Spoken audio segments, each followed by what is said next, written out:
Welcome to the Senior Techie Podcast. So I want you to picture something. You are sitting in your living room, just, staring at a glowing screen, Oh, yeah. We have all definitely been there. right? Maybe it is your smartphone or that new tablet your family just insisted you needed. And across the room, your grandkids are texting with one thumb, barely even looking away from the television. It looks so effortless for them. Exactly. Meanwhile, you are just trying to figure out how to join a simple family video call, and suddenly you feel 30 years behind. Yeah, you get that sinking feeling that everyone else in the room got some secret instruction manual that you somehow miss. Yes, and our source material calls this the I don't get it spiral. It's just completely exhausting. It really is a profoundly isolating experience. You look at that screen, and instead of seeing a tool that connects you to your family, you just see a brick wall. A total brick wall. And because it seems so easy for everyone else, you start second-guessing your own intelligence over something as mundane as sending a photograph. Which is precisely where we need to stop and just completely reframe this entire situation. Okay, how so? Well, that exhaustion you are feeling, it is entirely normal, but it is built on a massive misunderstanding. A misunderstanding about the tech itself. Right. The technology industry often designs these interfaces poorly. They can be incredibly unintuitive, Well, tell me about it. but then they market them as if they are pure magic, like anyone should be able to grasp them instantly right out of the box. And when you can't, you feel like it's your fault. Exactly. But here's the thing. Technology was never meant to be a solo sport. You're never supposed to figure this out in a vacuum. Wow, okay. That reframing actually takes so much pressure off. Because, when you watch other people, it really looks like they were just born knowing how to swipe and tap. But they were not, I promise you. The people who look like they are just breezing through a digital calendar usually had a teammate somewhere along the way. Like someone showed them the ropes. Yeah, a colleague at work or a patient friend or someone in their community. They just do not talk about the learning curve once they've passed it. Right, they hide the struggle. Which brings us to our mission for this conversation. We have this great stack of sources in front of us. Research papers on adult learning, community notes from senior centers, and tech literacy articles. It is a lot of really good material. It is. And our goal as we go through it is to help you shift away from that solitary, quiet frustration and move toward collaborative learning. Because the whole philosophy of the senior techie community is that you do not have to conquer this alone. The intention is to redefine how you approach these tools, moving away from isolation and, toward a team mindset. But before we can map out how to build that tech team, the community notes highlight a major roadblock we really have to clear first. Oh, the vocabulary. Yes. The jargon alone is enough to make anyone want to just snap the laptop shut. If we do not understand the terms, the actual processes are impossible to grasp. Jargon is basically the ultimate gatekeeper. The tech industry uses these incredibly abstract words for very mundane things, which immediately spikes that feeling of intimidation. So let's strip the intimidation away from two terms that show up constantly in our sources. The first is a shared calendar app. Right, which sounds incredibly technical. It sounds like computer programming. Yeah. But a shared calendar app is literally just the digital version of the big paper calendar you probably have hanging on your kitchen fridge. That is exactly what it is. It's just the central place where everyone writes down their appointments so nobody double books the car or misses a birthday. The function is identical to the fridge calendar. But what we need to understand is how it works across different devices. Okay, break that down for us. Well, the underlying mechanism is something called the cloud. You hear that term constantly. Everywhere. The cloud this, the cloud that. Right. But just imagine the cloud as a magical, invisible pen. An invisible pen. Yeah.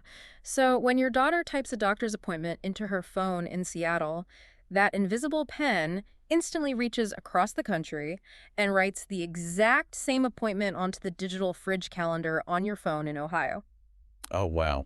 I love that. It is just a syncing tool so everyone is looking at the same calendar no matter whose kitchen they are standing in. That makes so much more sense. Just an invisible pen doing the writing for you. Yeah. So the second term we need to tackle is notifications. Your family might say, make sure your notifications are turned on for the calendar. which is another term that sounds way more complicated than it is. A notification is essentially just a push mechanism. Like pushing information at you. Exactly. Think of it like a kitchen timer.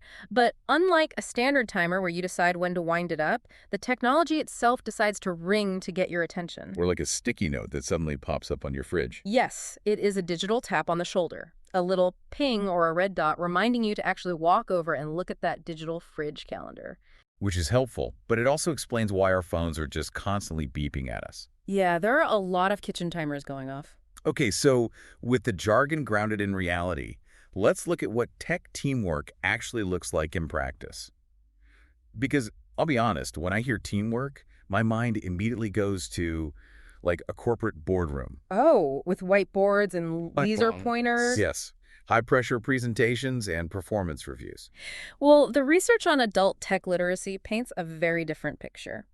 Real tech teamwork looks much more like the Tuesday morning gathering at your local senior center. Okay, that sounds much less intimidating. It is informal. It is just 3 or 4 people sitting around a folding table with a couple of tablets, drinking coffee, and maybe gently debating which icon opens the photos.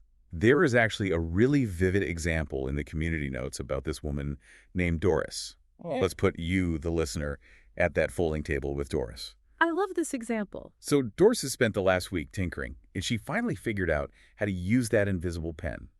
She knows how to add an event to the shared calendar. Which is a huge win. Huge win. So she leans over and walks you through the steps. But while you are looking at her screen, you realize you actually know how to silence those noisy notifications. Right. You know how to turn off the kitchen timer that has been driving Doris crazy all morning. Exactly. She did not know how to do that, and nobody else at the table did either. And that specific exchange is the biological and social core of tech teamwork. Notice that nobody at that table holds a degree in computer science. No experts in sight. Right. Everybody is simultaneously a teacher and a student. You learn one piece of the interface, you hand it to Doris, and she hands a different piece back to you. It democratizes the knowledge. I hear you, and that sounds great. But I need to push back on this scenario for a second. Okay, go ahead. Let's be entirely real. If I am sitting in a tech class at the library, and I stop the group for the 3rd time to ask where the little settings gear icon is, people are going to roll their eyes. You feel like you're holding them back. Yes.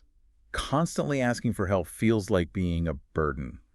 Nobody wants to be the weak link in the chain.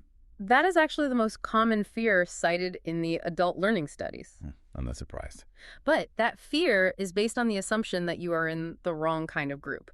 The research differentiates between a standard classroom and a true micro-community. Okay, what's the difference? Being a good teammate in a micro-community does not mean knowing all the answers. It is about specific behaviors that actually accelerate learning for the whole table. So what kind of behaviors make you an asset rather than a burden when you're the one who is completely confused? Well, the first behavior is asking your questions out loud instead of quietly panicking. Oh, that makes sense. When you ask where the gear icon is, the data shows that usually 2 or 3 other people in the room were wondering the exact same thing, but were just too embarrassed to speak up. Wow, so by asking, you actually relieve their anxiety. Precisely. You take the social risk for the benefit of the group. That is a great way to look at it. And good teammates also stick around. When they figure something out, they do not pack up and leave. They wait for the person next to them to catch up. Without sighing or checking their watch, right? Yes, and without taking over the device. They openly admit what confused them initially. When a group commits to those behaviors, you are never a burden. You are just participating in a shared problem-solving exercise. That transition from feeling like a burden to feeling like a contributor is huge.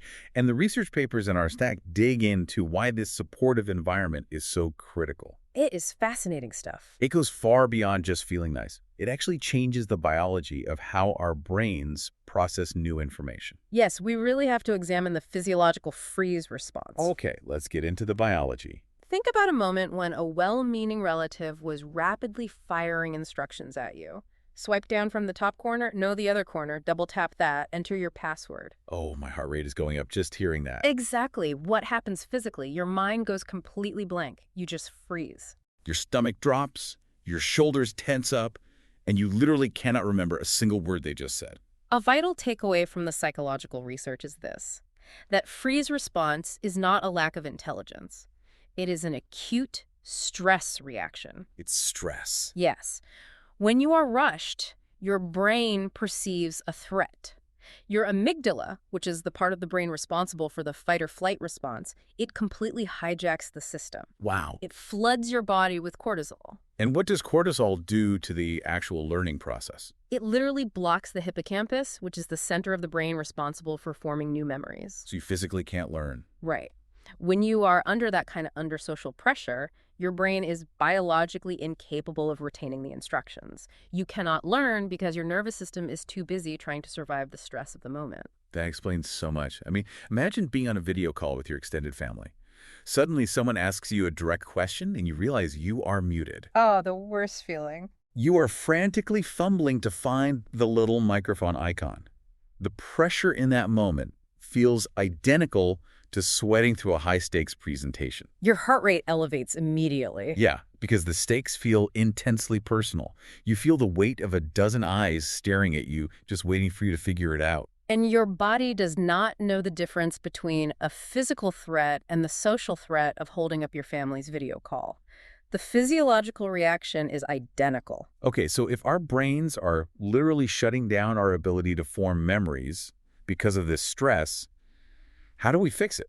Because, I mean, the technology itself is not going to suddenly become less confusing. You're right, the interface does not change, but the environment does, and that is the cure. Changing the environment. Yes. If you try to navigate a confusing new messaging app alone in your living room, the frustration will likely trigger that cortisol spike, and you will probably quit after 5 miserable minutes. I've definitely done that. But if you sit at that senior center table with a patient friend next to you, the social safety signals your amygdala to calm down. Because the threat of judgment is totally gone. Exactly. Your brain stays out of fight or flight mode. Yeah. Because you feel safe, you might stick with that exact same frustrating app for 20 or 30 minutes. You actually have the cognitive bandwidth to experiment. Right. To make mistakes and eventually master the tool. You know, there is a detail in the community notes that illustrates this beautifully. One senior center group officially named their Tuesday gatherings No Dumb Question Tuesdays. I love that. At first glance, it just sounds like a cute, folksy gimmick, right? Yeah, it does. But it is far more than a gimmick. It is an explicit verbal contract for the room. It lowers the cognitive load for everyone walking through the door. Exactly. It is absolute permission to need 3 tries to get it right. It is permission to say, wait, you completely lost me, start over. And when a group agrees that confusion is just a normal, expected part of the process, all that shame evaporates. And when the shame evaporates, the brain can finally learn. However, recognizing that we need this safe environment brings up a pretty significant challenge. Which? How do you find or build that supportive group if the stress has already caused you to retreat? Because isolation and tech confusion create a very dangerous feedback loop. Well, that makes sense. Let's map out how that downward spiral actually operates because it is incredibly common. It really is. So, say you feel unsure about how the family group chat works. It feels overwhelming. So when the notification pops up, when that kitchen timer goes off, you ignore it. You avoid engaging because you do not want to trigger that stress response again. Right. And because you avoid the group chat, you miss out on the photos of your grandchild's soccer game or the updates about a family dinner. Which leads right into the next stage of the loop. You feel cut off. You feel isolated from the people you love. And because your confidence has taken a hit, the next time an invitation to use technology comes along, it feels even scarier and more insurmountable than the first time. The longer you stay in the loop, the higher the brick wall gets. So how do we break it? It seems like it would require a massive intervention. Surprisingly, the research points to a shockingly simple solution. You can fracture that entire feedback loop with a 30-second effort. 30 seconds. A single check-in text message. Okay, how does a single text message dismantle that kind of isolation? Consider the psychological difference between asking for help and being offered help. Oh, that's huge. Right. When you have been quietly dreading a device, admitting defeat, and begging for assistance carries a heavy emotional weight. It feels like failure. But if your phone buzzes and a friend has sent a message saying, hey, I'm trying to figure out this new photo album feature, do you want me to show you what I've got so far? The dynamic completely flips. Wow, yes. It moves the recipient from a state of defensive dread to a state of readiness. The burden of having to initiate the plea for help is completely removed. It basically tosses a lifeline over the brick wall. And this is where the senior techie philosophy becomes really actionable for you, the listener. Yes, because if you are sitting there realizing you need to learn a new skill, you actually have the power to initiate this. You do not have to wait passively for someone to notice you are struggling. You can be the one to send that 30-second text. You reach out to your neighbor, a fellow member of the community center, or your niece.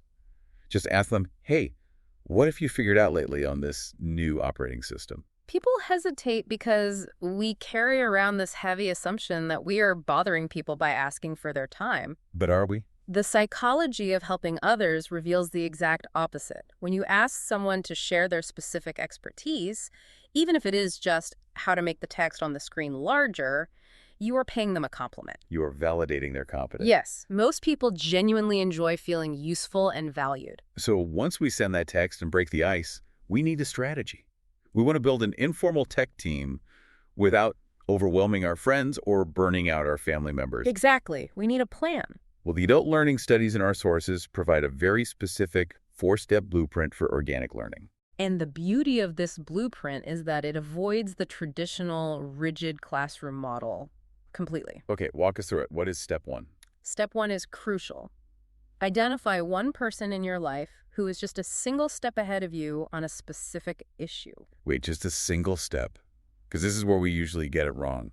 We assume we need to ask the ultimate expert, right? We want to ask the grandchild who codes software for a living. But the research suggests they're actually terrible teachers for this stage. Really? Why? It is called the curse of knowledge. The expert has completely forgotten what it feels like to not know the basics. Oh, that makes total sense. They skip steps in their explanations because those steps are automatic to them. You want to find someone like Doris who just figured out the calendar app last week. Because the frustration is still fresh in her mind. Exactly, which means she will explain every single step to you with the empathy and pacing you actually need. That is brilliant. Okay, step 2 in the blueprint is about managing cognitive load, right? Ask one specific question. Yes. Do not sit down at the kitchen table and say, teach me how to use this smartphone. Oh, that sounds exhausting for everyone involved. That broad request is a recipe for mutual exhaustion. The human brain cannot process an entire operating system in one sitting. You have to keep it bite-sized. Ask, how do I reply to an email? Just that one thing. Right. And then step 3 ensures the relationship remains balanced. Offer something back no matter how small. Like showing Doris how to turn off the notifications. Precisely. It keeps your dignity intact. You are not just a charity case taking up their time. It is a reciprocal exchange of value. I love that. And finally, step 4 is to repeat this process, but rotate your sources. Yes, diversify your team. Ask your neighbor about the calendar, ask your son about the video calls, and ask the librarian about downloading audiobooks. By spreading the questions around, you ensure that no single person ever feels burdened, and you build a really strong, diverse support network. As we discuss building this network, the community notes actually dedicate a significant section to family dynamics, particularly the role of grandchildren. Oh, grandchildren. They are often our most immediate resource. But they operate technology at lightning speed. I mean, it is like watching a magician perform a card trick. Their thumbs just fly across the screen, they hand the tablet back and say, there, fixed it. And you are left staring at it, having learned absolutely nothing. Which completely defeats the purpose of the exercise. It really does. So to combat this, the tech literacy educators propose a strict boundary, which we can call the grandchild rule. The grandchild rule. I like the sound of that. What is it?